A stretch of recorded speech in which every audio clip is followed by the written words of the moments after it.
आपण या प्रदर्शनामध्ये आलेलो आहोत आणि या ठिकाणी अशा म्हणजे अनेक जे काही डांगे असतात त्याचप्रमाणे या ठिकाणी आपण गायीसुद्धा पाहू शकता. या सर्व गायी याच्याच्या आहेत. आपण या सर्व गायींबद्दल थोडक्यात माहिती या दादांशी विचारू. सर, आम्हाला या गायींबद्दल थोडक्यात माहिती आपण सांगाल? नमस्कार, मी प्रशांत कोलते, बोवाटेक श्याम आयव्ही पुणे तर्फे मी आलेलो आहे. तर ही जी गायची जात आहे ना, ही होस्टन फ्रिजियन आहे. तिला टॅग नंबर दिला आहे कानाला. तर ही जी गाय, हिचा टॅग नंबर आहे 336. हिची जन्मदिनांक आहे 16/2/2022. तर ही जवळपास 23 महिन्याची आहे. हिच्या वडिलांचं नाव स्ट्राईक आहे, जो WW अमेरिकन बुल आहे. त्यांचं सिगमेंट वापरून आपण यामध्ये एम्ब्रिओ ट्रान्सपोर्ट केला आहे. तर हिच्या आईचं नाव आहे 3121 टॅग नंबर. हिच्या आईचं एका वेतातील दुधाचं उत्पन्न आहे 7778 किलो. एका वेतातील म्हणजे 305 दिवसांचं. आणि 31/12/2023ला हिचं आपण वजन केलं होतं. तर हिचं वजन आहे 458 किलो. आपण इलेक्ट्रिक काट्यावर केलं होतं.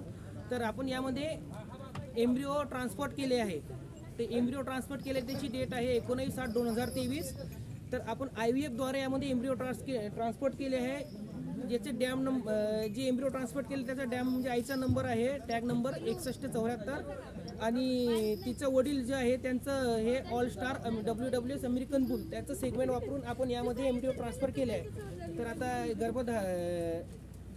4.5 महिन्याची ही कालवड गाभण आहे. हिची अपेक्षित विरवण्याची तारीख आहे 20/5/2024.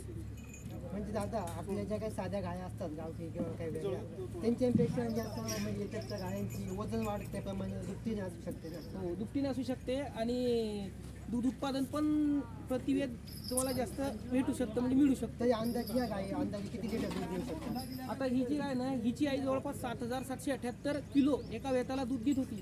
तर हे मिनिमम तुम्ही 6000 किलो एका वेताला, म्हणजे एका दिवसाचं 23 ते 24 लिटर पहिल्या वेताला. नंतर दुसऱ्या वेताला परत वाढत जाईल. आपण यांना कोणकोणते खाद्य घालतात? यांना आपण मूळ घास आणि कांडी खाद्य राहते, कोरोमंडलचं तेवढं खाद्य देतो आपण. आणि थोडंसं ऊसाचं पण राहतं त्यांना वाडे वगैरे.